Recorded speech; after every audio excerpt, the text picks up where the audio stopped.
बिस्मिल्लाहिर्रहमानिर्रहीम रब्बी इश्रह ली सदरी वयस्सिर ली अमरी वहलुल उक़दतम मिन लिसानी यफ़क़हू क़ौली रब्बी ज़िदनी इल्मा। अज़ीज़ तलबात, मुतालिया पाकिस्तान के लेक्चर नंबर 5 के साथ मैं आपकी खिदमत में हाजिर हूँ। मियाँ को जी तालबात, आज का हमारा टॉपिक है कायदे आज़म और नज़रिया पाकिस्तान, यानी कायदे आज़म नज़रिया पाकिस्तान के बारे में क्या फरमाते हैं और उनकी क्या सोच थी। आइए हम इसका एक अजमाली जायज़ा लेते हैं। कायदे आज़म ने अपनी सियासी ज़िंदगी का आगाज़ कांग्रेस से किया। इन्हें तवक्को थी कि दोनों कौमें मिलकर अंग्रेज़ से आज़ादी हासिल कर लेंगे, इसलिए उन्होंने हिंदू मुस्लिम इत्तेहाद के लिए सरतोड़ कोशिशें की, यानी बेहद कोशिशें की। लेकिन उनकी मुखलिसाना कोशिशों के बावजूद हिंदुओं ने मुसलमानों को कोई अहमियत ना दी और वो अक्सरियत के बलबूते पर मुसलमानों को महकूम बनाने की सियासत करने लगे। कायदे आज़म पर हिंदू जहनीत आया होती चली गई और कायदे आज़म ने फैसला कर लिया कि मुसलमान आज़ादी के लिए अपना लाया अमल अलग मुतय्यन करेंगे। चुनाचे 1920 में कायदे आज़म ने कांग्रेस से अलहदा होने का फैसला कर लिया। कायदे आज़म ने दो कौमी नज़रे की अहमियत की तकरीरों में बार बार इसकी वजाहत की, जिससे मुंदरजा ज़ेल नकात जो हैं वो हमारे सामने आते हैं। पहला पॉइंट है हिंदू और मुसलमान दो कौमें। नंबर 2, इस्लाम और हिंदू मत दो अलहदा मौशती निज़ाम। नंबर 3, मुसलमानों के हकूक़ का तहफ़्फ़ुज़। नंबर 4, पाकिस्तान मुसलमानों की मंजिल।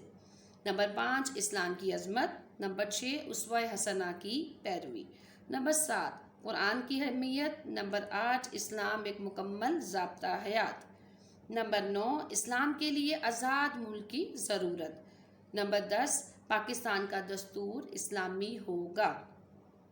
नंबर 11, इस्लाम की बका हसूल पाकिस्तान। नंबर 12 है रंगो नस्ल के तासुबात की मुमानत। 13 है पॉइंट इस्लामी जमहूरियत। पॉइंट नंबर 14 है अक़लियतों का तहफ़्फ़ुज़ और आखिरी पॉइंट है इस्लामी माशी निज़ाम। तो सबसे पहला जो है नुक्ता उसकी तरफ आते हैं। हिंदू और मुसलमान दो अलग कौमें हैं। कायदे आज़म ने मुस्लिम लीग के तारीखी इजलास मुनक्किदा लाहौर में 23 मार्च 1940 को दो कौमी नज़रिए की वजाहत इन अल्फाज में की। कायदे आज़म ने फरमाया, 1000 साल से हिंदुओं की तहजीब और मुसलमानों की तहजीब एक दूसरे से दो चार रहे और दोनों कौमें आपस में मेल जोल भी रखती आई, मगर इसके बावजूद उनके इख्तलाफात बड़ी शिद्दत से मौजूद हैं। इसलिए ये तवक्को रखना कि जमहूरी आइन के दबाव से हिंदू और मुसलमान एक कौम में वाहिद बन जाएंगी सरासर गलती है। जब हिंदुस्तान में 150 साल से बरतानी हुकूमत इस मकसद में कामयाब नहीं हो सकी, तो अब ये खाम ख्याली है कि हिंदुस्तान की हुकूमत कामयाब हो जाएगी। हिंदुस्तान का सियासी मसला फ़िरक़ों से मुतल्लिक नहीं बल्कि कौमों से ताल्लुक़ रखता है। जी, अगला नुक्ता है इस्लाम और हिंदू मत दो अलहदा मौशती निज़ाम। कायदे आज़म ने करारदाद लाहौर के सदारती खुतबे में दोनों कौमों के इख्तलाफात को यूँ बयान किया, इस्लाम और हिंदू मत सिर्फ मज़ाहिब ही नहीं हैं बल्कि दो मुख्तलिफ माशरती निज़ाम हैं। चुनाचे इस ख्वाहिश को ख्वाब व ख्याल ही कहना चाहिए कि हिंदू और मुसलमान मिलकर एक मुश्तरका कौमियत तख्लीक कर सकेंगे। दोनों कौमें मुख्तलिफ तहजीबों से ताल्लुक़ रखती हैं और इन तहजीबों की बुनियाद पर ऐसे तसव्वुरात और हक़ाइक़ पर रखी गई है जो एक दूसरे की ज़िद हैं, यानी जो एक दूसरे से यकसर मुख्तलिफ हैं। इनकी तारीख़, इनके हीरो और इनके वाक़यात मुख्तलिफ हैं। अक्सर एक कौम का हीरो दूसरी कौम का दुश्मन तस्वुर किया जाता है। एक की फतह दूसरे की शिकस्त है। ऐसी कौमों को एक ही हुकूमत के मातहत रखना जिसमें एक अक़लियत में हो और दूसरी अक्सरियत में, इसका नतीजा बढ़ती हुई बेचैनी की सूरत में नमूदार होगा और ऐसी हुकूमत के लिए वज़ा किया जाने वाला निज़ाम हमेशा तबाही और बर्बादी का शिकार ही हो सकता है। जी, पॉइंट नंबर 3 है मुसलमानों के हकूक़ का तहफ़्फ़ुज़। कांग्रेस मुसलमानों के अलहदा तशख़्ख़ुस को ख़त्म करके इन्हें मुत्तहिदा कौमियत में ज़म करने की फ़िक्र में लगी हुई थी। वो चाहती थी कि कतरा दरिया में मिलकर अपने वजूद से हाथ धो बैठे, यानी मुसलमान जो है वो अक़लियत में हैं, तो यहाँ पर मुसलमानों को कतरे से तशबीह दी गई और दरिया जो है वो उसको हिंदुओं से तशबीह दिया गया, इसलिए वो लोग अक्सरियत में थे। कांग्रेस ये चाहती थी चूँकि मुसलमान तादाद में कम हैं, अगर इन्हें कांग्रेस में ये एक प्लेटफॉर्म पर इकट्ठा कर लिया जाए तो ये हिंदू में ज़म होकर रह जाएंगे और इनका अपना वजूद ख़त्म हो जाएगा। कायदे आज़म ने गोल मेज कॉन्फ्रेंस 1931 के मौका पर फरमाया, जब तक आप मुसलमानों के हकूक़ के तहफ़्फ़ुज़ की ज़मानत न देंगे जिसकी बना पर हुकूमत हिंद के आइंदा दस्तूर के तहत मुकम्मल सलामती और खुद एतमादी महसूस करने लगे, मुसलमानों के अदम ताउन और अदम शिरकत से जो दस्तूर भी हिंदुस्तान के लिए बनेगा वो नापायदार होगा और वो हिंदुस्तान की सलामती और अमन की ज़मानत नहीं दे सकेगा। पॉइंट नंबर 4 है पाकिस्तान और मुसलमानों की मंजिल। कायदे आज़म ने कांग्रेस की सियासत से ये भांप लिया था कि वो मुसलमानों को मगरबी जमहूरियत के ज़रिए महकूम बनाना चाहती है। चुनाचे कायदे आज़म ने पाकिस्तान को अपना नस्बुल आइन बना लिया। कायदे आज़म ने मरकज़ी असम्बली में 19 नवंबर 1940 को फरमाया, हमने कतई तौर और हमेशा के लिए पाकिस्तान को अपनी मंजिल मकसूद बना लिया है और हम इसके लिए लड़ने मरने को भी तैयार हैं। इस्लाम की अज़मत। इस्लाम ने मुसलमानों को बरसगीर में हमेशा एक कौम की हैसियत से ज़िंदा रखा। अकबर मुग़ल आज़म ने दीन इलाही के ज़रिए मुसलमानों के अलग तशख़्ख़ुस को ख़त्म करने की कोशिश की। 1857 के बाद अंग्रेज़ों ने हिंदुओं से मिलकर मिल्लत को फना करने की कोशिश की, लेकिन इस्लाम ने मुसलमानों को हर आड़े वक्त में बचा लिया। कायदे आज़म इस्लाम की अज़मत पर बहुत ज़्यादा यकीन रखते थे। आपने फरमाया, अगर कोई चीज़ अच्छी है तो ऐन इस्लाम है, क्योंकि इस्लाम का मतलब ही सलामती और इंसाफ है। उसवा हसना की पैरवी। अजीज़ तालिबात, दुनिया के हर काम में हमें आप सल्लल्लाहु अलैहि वसल्लम के उसवा हसना से रहनुमाई लेनी चाहिए।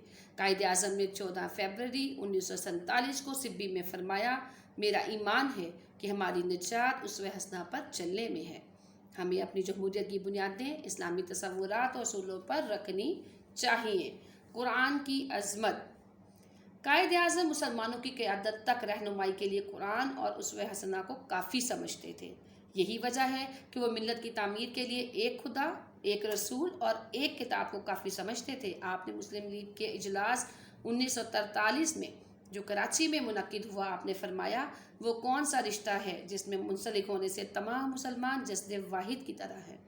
वो कौन सी चट्टान है जिस पर इनकी मिल्लत की अमारत उस्तवार है, और वह कौन सा लंगर है जिससे इस उम्मत की कश्ती महफूज कर दी गई है।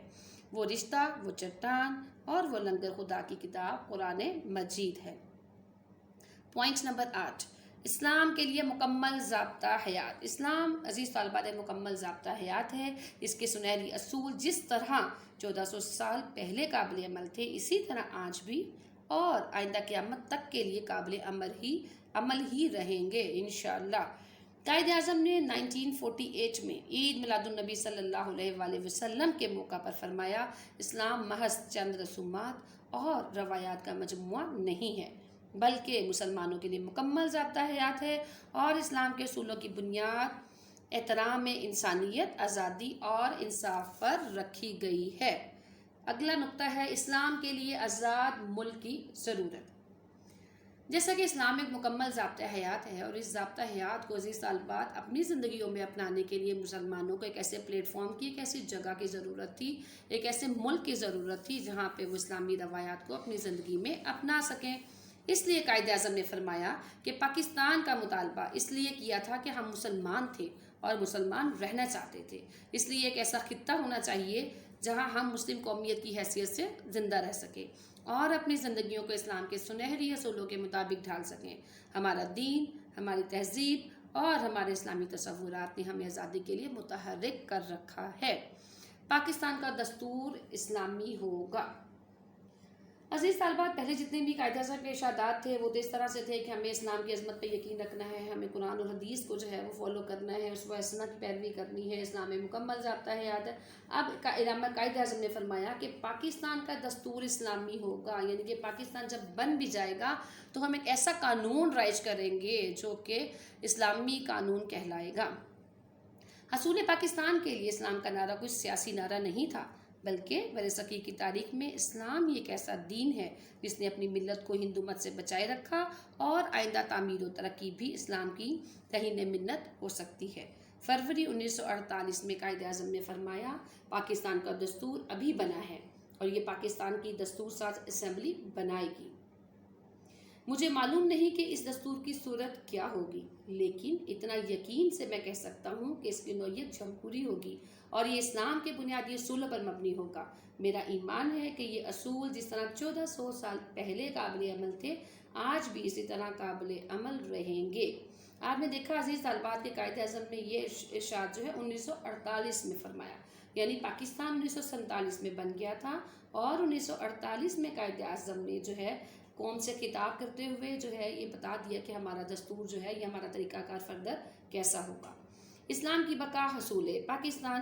قائد اعظم پاکستان کے اصول کو برصغیر کے مسلمانوں اور اسلام کی بقا کے لیے بہت ضروری سمجھتے تھے۔ اگر آپ چاہتے ہیں، قائد اعظم نے فرمایا، اگر آپ چاہتے ہیں کہ برصغیر سے مسلمانوں اور اسلام کا نام و نشان نہ مٹ جائے تو اصول پاکستان کو اپنا نصب العین بنا لیجیے۔